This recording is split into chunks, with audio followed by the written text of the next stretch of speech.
let's start with this Saturday when we had the yuan entering the IMF special drawing rights basket.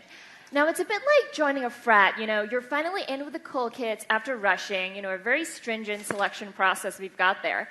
But how much has the yuan actually progressed? And how would you evaluate the success of the fixing reform? And, is the yuan more market-based now?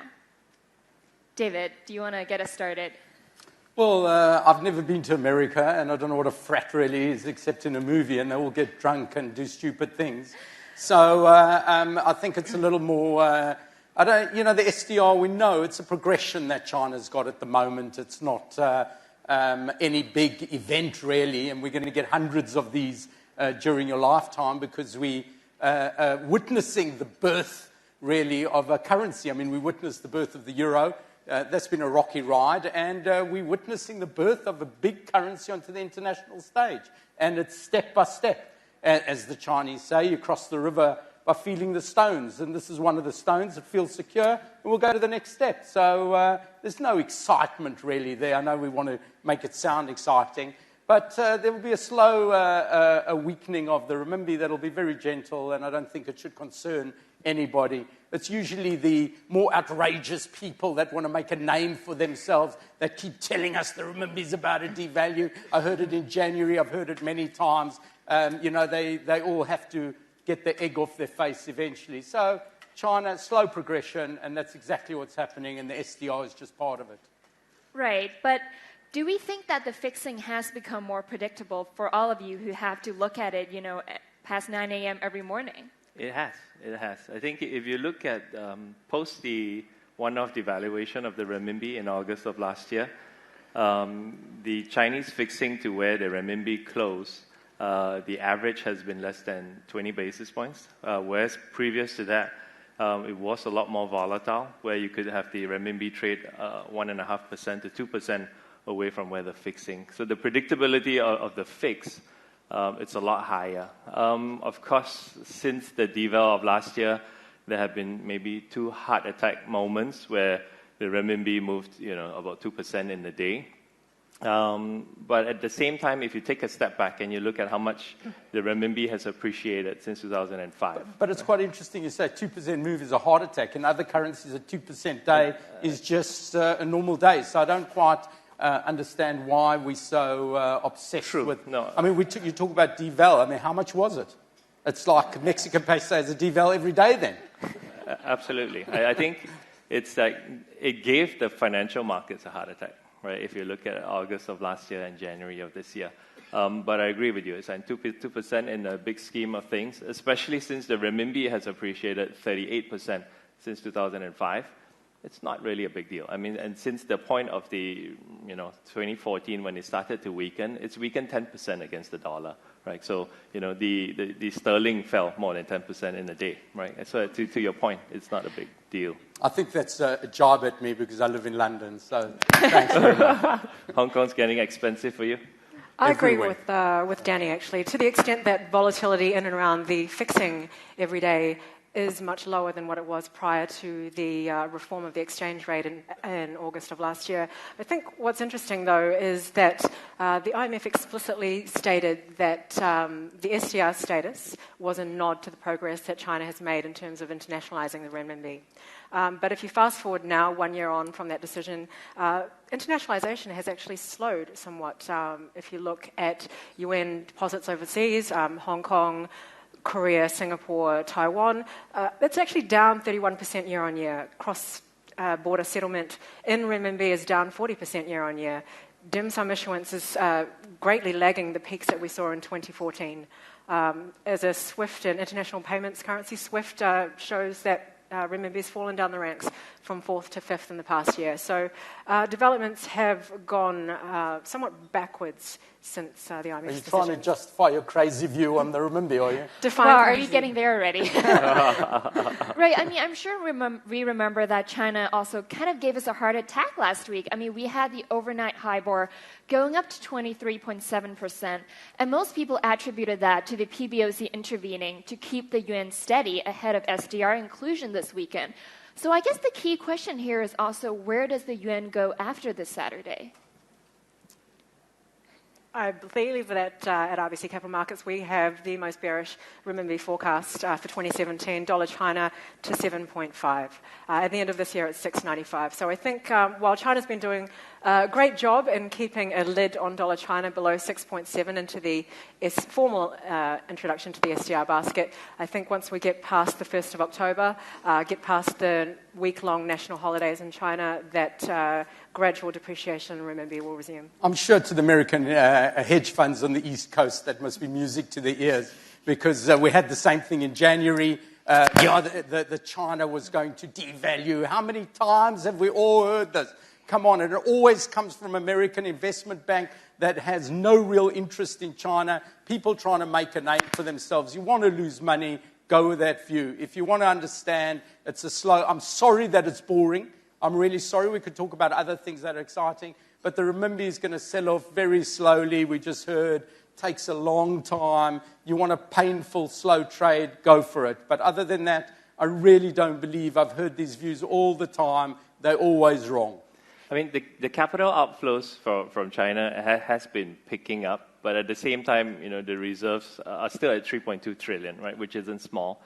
And, as Justina pointed out, they have the ability to tighten up the liquidity if they wanted to slow down the speculation against the short renminbi trade. So I'm still in the camp. I'm just basing it on history, right? From 2005 to today, as the renminbi appreciated, China has let it move on average between 0 to 6%, roughly, right? So now on the depreciation, in 2014 they weakened it 2.4%, 2015 4.6%. So far this year about 2.7%, and I think on target for maybe about 5%. And I have no reason to believe that in 2017 it's going to be a blowout, right? So I think it's just going to be a gradual weakening again. Unless for some reason we see the capital outflow, volumes really skyrocket. Right. I mean, if I can sort of chicken out of this controversy for a second. I mean, it seems it's like... not, there's only one person being controversial. The rest of us are being reasonable. Well, I was going to say, David, let's just say at least we all agree the renminbi is going to be weaker. Maybe the debate is more on the pace of depreciation. But of course, all of this, just goes back to the dollar, because it seems like the message we've gotten from the Fed all year is that the hike is coming, but just not yet. So what does that mean for the dollar? I mean, is money still going back to the U.S.? Well, look, a currency is made up of three components: structural, cyclical, and political. Now, at the beginning of the dollar bull run, it was a structural belief by the United States that they had found the solution to deflation. That rates, if you look at 2014 dots, should be 2.25% by now. So they had found the structural solution, and in the world of the blind, the one-eyed man is king. And the US was going to be that one-eyed man. That's just false. This is a Fed that is cyclically based, data-determined Fed. I don't fear one rate rise every December. That means in 10 years' time, rates will be 2.25%. Do you really care? So out of the cyclical, structural, and political, the structural part has gone down, the cyclical part has risen, but the political part now is poking its head up. And there's a very big difference between Trump and Hillary, and we get that in the thermometer of Trump called Dollar Mexico. Right. Right. I'm sure we'll get to Trump. Don't worry about that. I mean, do you guys agree with that? I think, again, that one or two hikes a year, interest rates at 25 basis points, where, the U.S. is close to full employment, and with growth at these levels, just isn't right? So I think it's just about normalization. I agree with David that, the politics or the uncertainties ahead of the elections may be holding back some of that normalization, which I expect to happen right after the election. So, even if overnight rates are at 50 basis points, what does that mean for the dollar? I think the U.S. clearly is in the strongest spot. I think the driver won't be the Fed per se, but it will be more the policies that will happen after we get clarity in terms of, is it the Democrats or the Republicans leading the U.S.? I think forward expectations are also a very important driver of currencies at the moment as well. There's still very strong evidence that outright yield is really the key driver. If you look at the performance of currencies this year, to date, it's the likes of the Aussie, it's the likes of Kiwi that have outperformed despite negative rate dynamics. Both the RBA and RBNZ have been easing rates. So outright yield is key. If you look at the Swedish krona, negative 0.5%, despite relatively good fundamentals, is still the funding currency of choice. It's the second worst performer behind the sterling year to date as well. So for the US dollar, really what the Fed does, yes, we can argue all we like about 25 basis points, meaning nothing at the margin, but to the markets it's important, and we think that the Fed is going to hold off in December, likely to hike rates in the middle of next year. I really don't care much anymore because it's not a no Fed, it's a slow Fed. This isn't a Fed raising rates to 3.5% in 18 months. So a one rate rise, yes, and 1.25. So I think you can fund out of dollars, out of euro, especially sterling, buy the high yielders in Asia, buy the high yielders in EMEA, buy the high yielders in South America. This is a delicious chance to pick up all those high yields while in the developed markets, things are really pretty poor and rates are very low. But David, with the high yielders, then the renminbi is actually one of the highest yielders in the world, right? And say Japan, the yen is a negative yielder. But this year, the renminbi actually weakened 23% against the yen. Yeah, I mean, things can happen but what I'm saying is, why should emerging markets offer us some high yields when their structural economies haven't got worse relative to us in developed markets? The rates of return they offer us over the developed markets are much higher. I'll give you an example of a currency with a 7% current account deficit, a 5% fiscal deficit, political turmoil, and we give you zero interest rates. It's called sterling. How many of those would anyone like to buy, by the way? I mean, so why should an emerging market have to offer me 6, 7, 8, 9, 10% rates when actually things have got worse in the developed world? So I think there'll be a compression of that risk premium and you'll get good total returns. Right. I mean, we have seen quite a nice rally in EM currencies this year. I think we have a chart of a Bloomberg index of 20 EM currencies, and we can see that in 2016, they have recovered quite nicely. And, of course, some of that is down to the dovish Fed. But, to move on to the BOJ, because I'm sure we all remember that very fateful last Wednesday when we were all looking at the dollar-yen chart going up and down and trying to digest that BOJ statement, as well as our lunch if you're in Hong Kong. And we first had a sell-off in the yen and then a reversal of that, as you can see in this chart. And it seems like there has been a bit of disappointment with the ECB as well. So are central banks losing the firepower to depreciate currencies? That's a really good question, Justina. I think the issue is that 8 years on, we're still overly reliant on monetary policy to get us out of this hole. Monetary policy was only ever meant to smooth business cycles. It deals with commodity cycles. It's not there to fix the structural issues inherent, the demographics, the technology, innovation, what have you. So I think that really what we need to see is greater coordination on the fiscal arm for the fiscal side to do a bit more heavy lifting going forward. So the way I'd look at it is it's not that they've lost power, but it's failed. Dollar yen went from, let's call it 85.90 to 125. Recovery in Japan, no. Inflation in Japan, no. Euro dollar 140 to 105. Recovery in Europe, no. Inflation in Europe, no. And then, exactly what we were talking at the beginning, by January, everyone's going, you know what, the big boy, the renminbi, might want to get in on this act. And I think the ECB and the BOJ backed off. We wrote a piece called Give Peace a Chance, which is sung by John Lennon, for those of you old enough to remember. And they gave peace a chance because eventually the ECB came and attacked the credit market, not the currency. And now the BOJ is doing something on the yield curve. I don't really care. I do FX, not fixed income. So it's not that they've lost power, but they are now trying to focus on the credit markets. They're now trying to focus on the yield curve. By the way, I was in Japan last week, and people talk about helicopter money. I drove past the Bank of Japan. I couldn't even see a bicycle. So forget about helicopter money.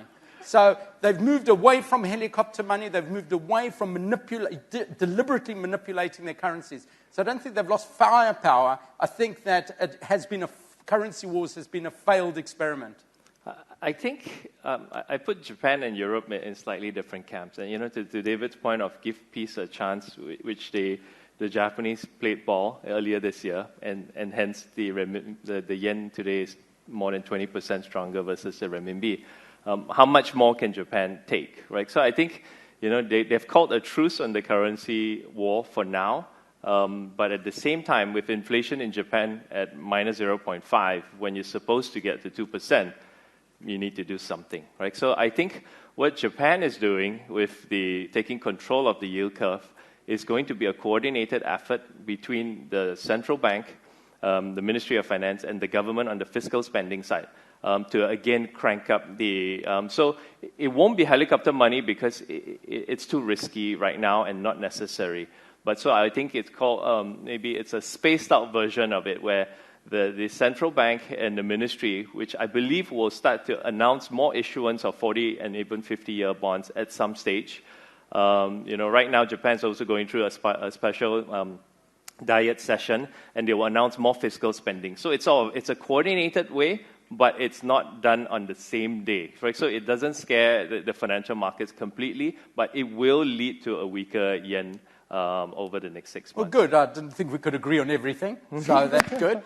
So we've got dollar yen at 95. We think the country that is least able to actually get a bang for its buck from a fiscal multiplier is actually Japan. They've done all of these things, they've tried all of these things, and actually it hasn't worked. So for us, dollar yen's heading back to the middle of what we consider a fair value range of 95. So we just think that fiscally, we've seen it before, we've been here before, and it doesn't work. But fiscally, at least Japan has the ability to make a decision. Whereas for the Eurozone, today now with Deutsche Bank, at the cusp of a Lehman moment, maybe. And, with the EU no longer having the flexibility of any more negative rates, right? Because, you'll kill Commerzbank and all the other European banks. And at the same time, not being able to come together with a decision to do a lot of fiscal spending. So to me, the running out of policy options, it's a lot more imminent in Europe than Japan, in my mind. So it's just, if you don't mind, my microphone went there. So what I was saying before, we talk about problems in the Eurozone, problems in Japan. So why do emerging markets think they have to give us these massively high yields? Because they've got problems. And that's one of the principles that we've got behind being quite bullish on EM, where the risk premium should be lower. It actually should be, because Western risk premium should go up, but every time our yields go up, they go even higher. So, the part of the story that I'm listening to, I'm getting more bullish on EM when we talk about problems in Japan, problems in Eurozone, problems in the UK, and a Fed who can't make up their mind. Look, I think you have to be a little bit more selective when it comes to carry trades, David. You can't go in blindly, just high yielder, yes, funding currency, yes, perfect. I mean, the Japanese yen is a perfect example of funding currency, but that really only looks at one half of the equation. The other is volatility. And the fact is that yen is a very expensive funding currency given its volatility. We agree with you, dollar yen at 92 next year. We think more than anything, it's capital flows that drive. You made it sound like we're going to disagree with you. A little bit more bearish, David. We think capital flows are the main driver, really, with the Japanese yen. And the key there is really that public and private investors are only now just adjusting their hedge ratios from very low levels back higher. So over time, with 275 trillion yen worth of foreign assets, even a 1 percentage point increase in the hedge ratio could see 3 trillion yen worth of demand, and that should ultimately drive dollar yen lower. I just want to make it clear, if you can hear me, because they keep maybe that's with a my sign, microphone. David. Yeah, maybe they're not interested in what I have to say, but so they won't be the first. Anyway, so what I was saying about the high yield is yes, I want to buy them all. I'm sorry, but the reason I want to buy them all is I don't want to think I'm such a genius on one of them and get it horribly wrong.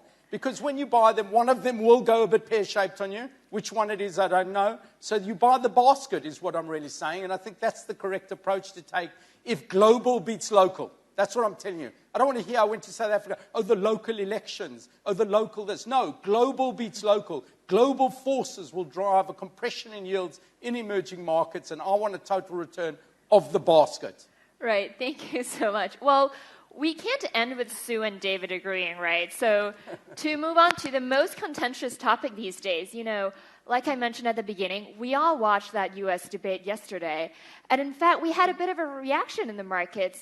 During that 19-minute debate, we saw the Mexican peso strengthening quite sharply and the Japanese yen weakening. So it seemed like the market saw that as a Clinton victory, at least that was the interpretation.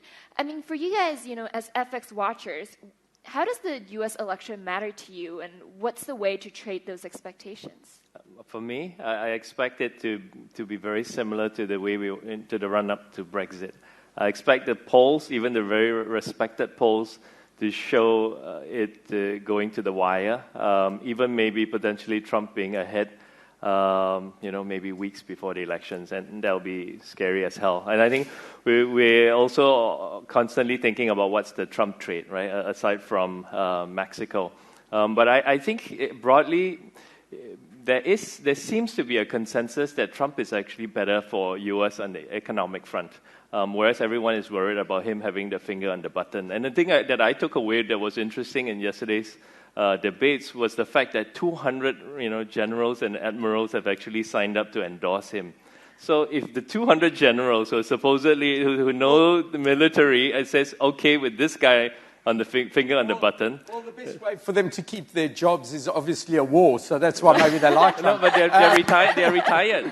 Most of them are retired. Yeah, well, maybe they'll need extra They come out of retirement. come back, yeah. Yeah, but on that, obviously dollar mix is the thermometer of Trump is dollar mix, first and foremost. Of course, there's also dollar ruble, because Trump Canada. is a little more kindly. Yeah. But we think there's two Donald Trumps. The first Donald Trump is a Donald Trump that fiscally expands in the United States, and that actually comes to your point, that's dollar positive. But if he can't get a check from Congress, does he start going on the international stage and start saying, you're a manipulator, you pay us for military, and we're building a wall? I mean, all these things he's promised. We don't know what kind of person we got. And I think my emerging market strategy, it's going to get crushed if Trump comes in and we find out that he can't get a fiscal expansion. So in a way, there's two Donald Trumps and there's one Hillary. So we're not sure which one we're going to get. And we don't, exactly to your point, because of Brexit, we don't believe the opinion polls. We don't believe what people tell us, because basically we found out that people lie. Isn't that a shock? I agree. The trouble with Trump is he has a very inconsistent policy platform. We don't actually know what his policies are. Neither does he. Secondly, I mean, you can trade it risk on if we get a huge fiscal expansion. That would see the US dollar weaken, that would see risk currencies rally. But the likelihood that we would see a rise in protectionism is risk off as well. We think that the best levered trades are to be a short mix, that's a Trump discount, or short CAD as well. And we think that most of it's priced in with the Mexican peso, but for the Canadian dollar, we think vols look relatively low, and the currency looks relatively expensive as well if Trump does get in. I just want to say as a last word, I think we've run out of time, that my bad performance is because of my faulty microphone. I'm sure Carpenter blames his tools. we all had bad mics in this panel, just FYI. So I guess the conclusion here is people lie, and we don't know what's going to happen in November, but that's the way markets go, right? Thank you so much, everyone, and thank you for being here. Thank you. Thank you. Thank you very much. Thank you.